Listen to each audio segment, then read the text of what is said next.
যে তোমার জায়গায় আমি দিব না, আমার জায়গায় তুমি দিও না। বিএনপির শীর্ষ দুইজন নেতা বিএনপির রাজনীতিতে অ্যাক্টিভ নন। মাসুদ কামাল ভাই, একটু আপনার কাছে আসতে চাই। এই নির্বাচনের আগে প্রতি বছর সবসময়ই আমরা দেখি যে ধর্মভিত্তিক রাজনৈতিক দলগুলোকে কাছে টানা হয় নানা রকমভাবে, ধর্ম চর্চাও আসলে নেতাদের মধ্যে বেড়ে যায়। এবং এই ধর্মকে কেন্দ্র করে একে অপরকে ঘাইল করে, কিন্তু আবার ধর্মভিত্তিক দলগুলোকে কাছে টানার একটা প্রতিযোগিতা দেখা যায়। এবারও যেটা শুরু হয়েছে আসলে সেটা কি আসলে কেউ দক্ষিণ পন্থার উত্থান দেখছেন, উদ্বিগ্নতা জানাচ্ছেন, আবার কেউ ইসলামিক দলগুলোকে সঙ্গে নিয়ে আলাদা একটি রাজনৈতিক জোট গঠনেরও চেষ্টা চালাচ্ছে? সব মিলে আপনি কি দেখেন? এটাকে শুধু রাজনৈতিক বলার জন্য বলা, নাকি আসলে এর কোনো ভিত্তি আছে? দেখেন, ধর্মভিত্তিক দলগুলিকে নির্বাচনের আগে কাছে টানা হয়, এটা আসলে ওভাবে ঠিক না। যেমন জাতীয় পার্টিকে তো সবসময় টানা হয়। আমরা 91-এর পর থেকে দেখছি প্রতিটা নির্বাচনে জাতীয় পার্টিকে টানাটানি করছে, আওয়ামী লীগও করছে, বিএনপিও করছে। তো জাতীয় পার্টি তো ধর্মভিত্তিক দল না, তাই না? এটা আসলে ভোটের ইকুয়েশন, এটা আসলে ভোটের রাজনীতি। যাকে কাছে টানলে আমার ভোট আসবে, আমি তাকে কাছে টানবো। এখানে ধর্মভিত্তিক দল আলাদা কোনো ক্রাইটেরিয়া না এখানে। বরঞ্চ ধর্মভিত্তিক দল আমি বলি না এগুলোকে, এটা হলো মানে ইসলাম নামধারী দল। আমি কাশ্মীর ভাই আছেন, ওনাকে সহ আমি বলি, এই দলগুলো হলো ইসলাম নামধারী দল, এটা ধর্মভিত্তিক দল না। কারণ ধর্মভিত্তিক ধর্ম তো একটা ভাই, ইসলাম তো একটা ধর্ম। ঠিক, ইসলাম ধর্ম তো 5টা ভাগ নাই, আছে? নাই তো। সারা দুনিয়ার জন্য ইসলাম একটা। এই ইসলামের ব্যাখ্যা এক একজন এক একভাবে করতেছেন, সাধারণ মানুষ বিভ্রান্ত। এবং বিভ্রান্ত করে আমি যাই না, ওই আলোচনায় আমি যাবো না, অনেক বড় কথা। মানে ওনাদের মধ্যে ব্যাখ্যা করেছেন, উনি মনে করেছেন যে ইসলামের এইটাই ঠিক আর বাকিগুলো ভুল। ঠিক কিন্তু একটা, মাথায় রাখবেন, ঠিক কিন্তু 5টা হবে না ভাই, ঠিক কিন্তু একটা, আর বাদ বাকি সব কিন্তু ঠিক না। এটা সত্য কথা, এটা একদম। তো সেক্ষেত্রে হয়টা কি, এরা ইসলাম সবাই মনে করে যে আমি ইসলামের প্রকৃত লাইনে আছি, অতএব উনি ওনার নামের আগে পাশে যে কোনো এক জায়গায় একটা ইসলাম বসাই দেয়। এখন কোনটা যে ঠিক কোনটা যে বেঠিক এটা তো কোনো কমিটি ঠিক করে দেয় নাই, এটা কোনো বিচারক ঠিক করছে, বিচারক ঠিক করে নেই।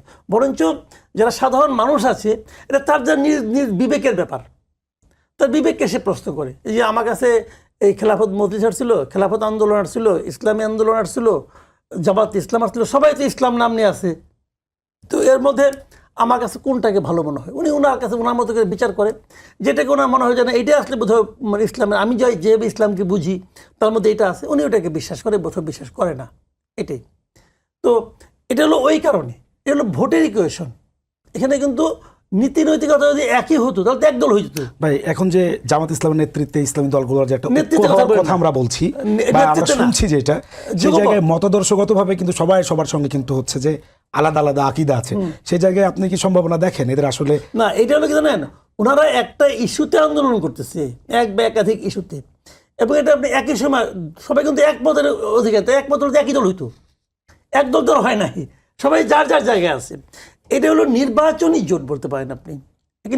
যেমন ইলেকশনের সময় তারা কিন্তু এই জোটটা বজায় রাখতে পারে, যে তোমার জায়গায় আমি দিব না, আমার জায়গায় তুমি দিও না। আমরা মনে করি যে একটা কমন পয়েন্টে আমাদের মধ্যে একটা মিল আছে, অতএব এই মিলের উপর নির্ভর করে আমরা চাই যে আমাদের অন্য কেউ হচ্ছে আমরা ভালো, এরকম একটা কমন একটা জায়গা থেকে। সেক্ষেত্রে হয়তো বলবে যে আমি এই জায়গায় ইলেকশন করব না, আমার প্রার্থীরা, আমার যারা আছে তারা তোমাকে সাপোর্ট দেবে। হয়তো এরকম 300 আসনের মধ্যে কেউ 100 পাবে, কেউ 50টা পাবে, কেউ 20টা পাবে, যার যার সাংগঠনিক দক্ষতা অনুযায়ী পাবে আর কি, ক্ষমতা অনুযায়ী। এটাকে নির্বাচনী জোট হতেই পারে, আমি এটাতে খারাপ কিছু দেখি না, এবং আমি মনে করি এবং এটা হওয়া দরকার। এই কারণে কি, একটা বিকল্প শক্তি তো দাঁড়াতে হবে। যেমন ধরেন বাজারে মার্কেট এখন আওয়ামী লীগ তো নাই, বিএনপি তো একচেটিয়া। এখন একচেটিয়া থাকলেই কিন্তু সমস্যা। কোনো একটা দল যদি একচেটিয়া হয়ে যায়, এককভাবে, তার আশেপাশে কেউ নাই, তখন তার মধ্যে কিন্তু একটা মানে বেপরোয়া ভাব চলে আসতে পারে। কিন্তু সে যদি মনে করে যে আমার ঘাড়ের উপরে একজন নিঃশ্বাস ফেলতেছে, তখন তার মধ্যে কিন্তু একটু সতর্ক হওয়ার মতো মানসিক অবস্থা তৈরি হয়। সে চিন্তা করে আমি সামান্য ভুল করলেই কিন্তু আমি ধরা খেয়ে যাবো। কাজেই একটা যদি শক্তিশালী অপোনেন্ট থাকে, সেটা জোট আকারেই থাক অথবা পাশাপাশি মানে যুগপত ভোটের হিসাবেই থাক, যেভাবে থাকে, এটা আমি মনে করি সাধারণ মানুষ হিসাবে আমি এটাকে পছন্দ করবো, মনে করি হওয়া উচিত, হতে পারে। আপনাকে ধন্যবাদ। একটু আপনার কাছে একটু আসতে চাই যে একটা কথা খুবই গুঞ্জন শোনা যাচ্ছে যে হেফাজতে ইসলাম অরাজনৈতিক সংগঠন হলেও কওমি ঘরানার যে ভোট, সেই ব্যাপারটা নিয়ে অন্তত বিএনপির সঙ্গে আপনাদের একটা সমঝোতা হতে পারে। আমরা বিভিন্ন জায়গায় বিভিন্ন সময় বিএনপির নেতাদের আপনাদের প্রোগ্রামে যেতে দেখছি এবং এ ধরনের ইঙ্গিত আছে। এটা কি আসলেও কতটুকু সত্য? জি, আপনার এই কথাটার উত্তর দেওয়ার আগে আমি মাসুদ কামাল ভাই যে কয়েকটা কথা বললেন যে ধর্ম একটা কিন্তু ধর্মীয় দল অনেকগুলা। বাংলাদেশে গণতন্ত্র প্রতিষ্ঠা করতে চায় বহুত দল আছে, একই সবাই বলে যে আমরা গণতান্ত্রিক রাষ্ট্র প্রতিষ্ঠা করতে চাই, কিন্তু এই গণতান্ত্রিক দলের সংখ্যা কিন্তু একটা না। এই হইল একটা কথা। দ্বিতীয় হইল ধর্মীয় দলগুলোর মধ্যে আমি প্রত্যাশা করি যে আমাদের মধ্যে এত দল হওয়া উচিত না, কিন্তু দল ভিন্ন হওয়ার পরেও কিন্তু আমরা ফজরের নামাজ কেউ 4 রাকাতের বেশি পড়ি না। হ্যাঁ, এই ব্যাপারে কিন্তু আমাদের কিন্তু দ্বিমত হয় না।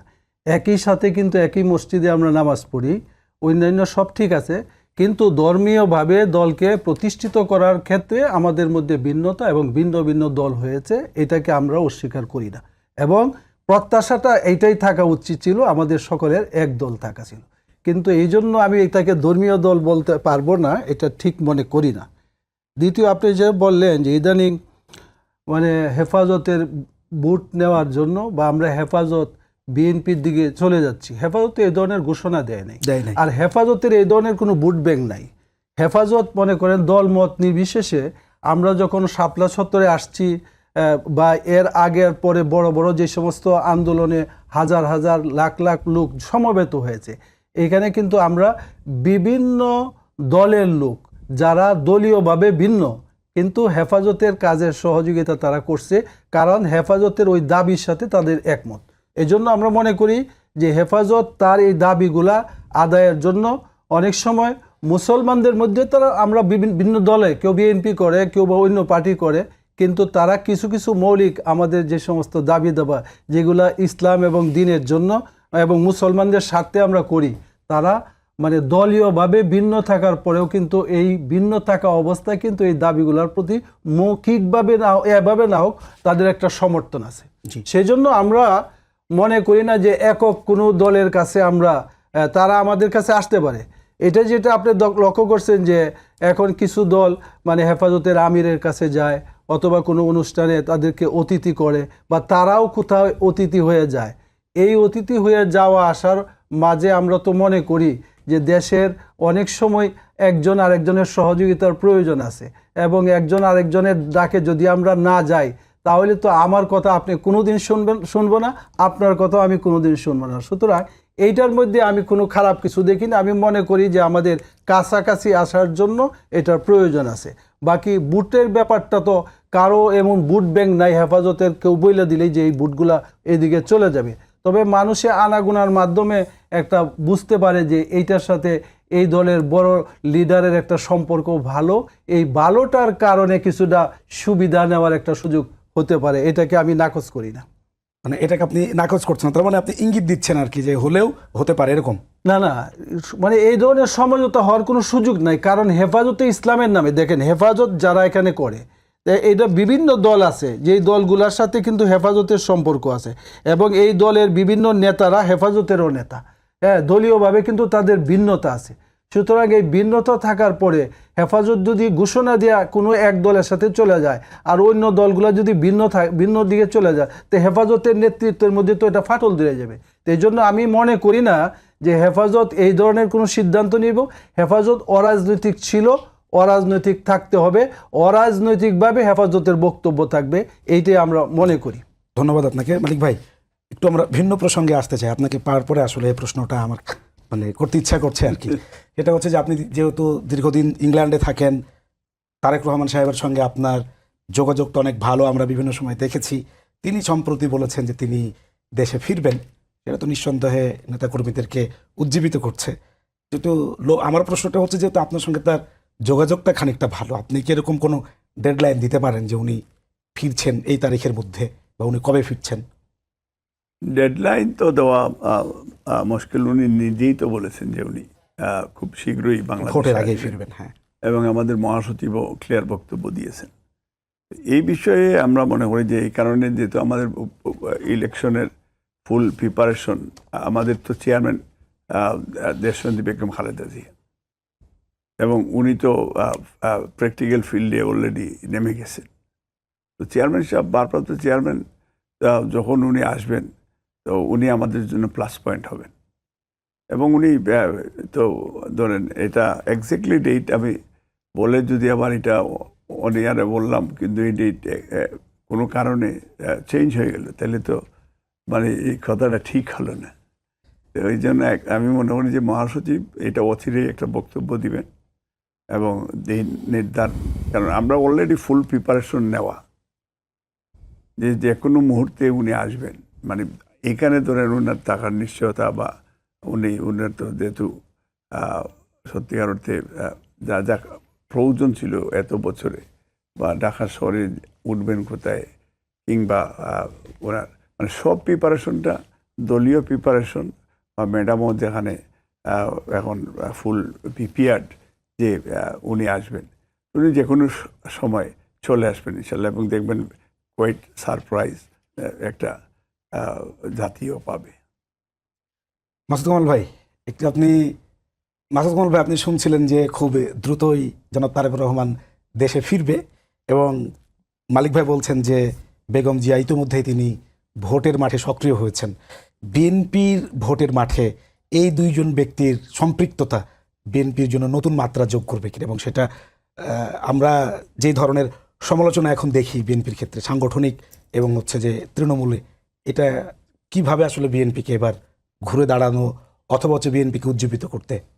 বিএনপি তো ঘুরে যাওয়ানোর কথা নাই।